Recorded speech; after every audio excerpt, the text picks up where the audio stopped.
Today, I'm going to talk a little bit about blue sky laws. What exactly are they? And do I need to worry about them when I'm out raising capital or bringing in investors into different deals or companies that I'm involved with? So let me share my screen and I'll go a little bit over about what blue sky laws are and what areas of blue sky laws you need to worry about. So what exactly are blue sky laws? So when it comes to securities, when you issue capital, whether it's stock, ownership in an LLC, and you're raising capital for a company, there are federal and state regulation of those securities.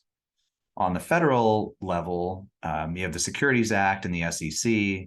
Most people only worry about that. However, you do still need to worry about state securities laws. The states back in the early 1900s, there was a case in Kansas where basically the judge said they needed to comply with state regulations, not just federal. And the judge said something about looking at the blue sky, and they became known as the blue sky laws. And now they're in the Uniform Securities Act, which is followed by most states.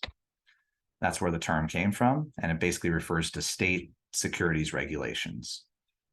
Under Section 18 of the Securities Act, the federal law does preempt or override any state regulation of securities.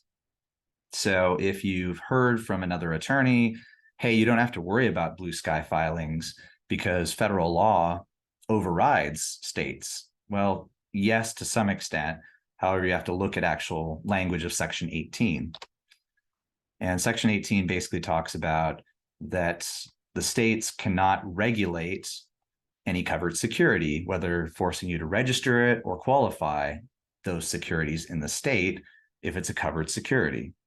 And they go into what is a covered security, which is not relevant here, but basically federal law typically overrides state law. However, blue sky, Section 18 of the Securities Act, sub C, preserve certain authority to the states. Subsection 1 says the states can still enforce fraud, deceit, regulate broker-dealer conduct and funding portals on the state level. So it allows the states to do this. Subsection 2 allows the states to require what are considered notice filings and collect fees. So I'm going to go through a quick example. Under Regulation D, which is one of the most common ways to privately raise capital, you have something like a Rule 506B offering. You bring in some money, a couple $1 million. You file a Form D, which is a couple-page notice with the SEC saying that you're relying on an exemption to raise capital, and it's not where you have to register your security with the SEC. On a state level, you still need to file blue sky notice filings. You don't actually have to register the stock in each state. However, if you have investors in 5 different states, then you have blue sky notice filings and filing fees in all 5 states. So people are concerned about this when they're raising capital because a Form D has no fee. It's a couple page, you file electronically and you're done, and on the federal level with the SEC.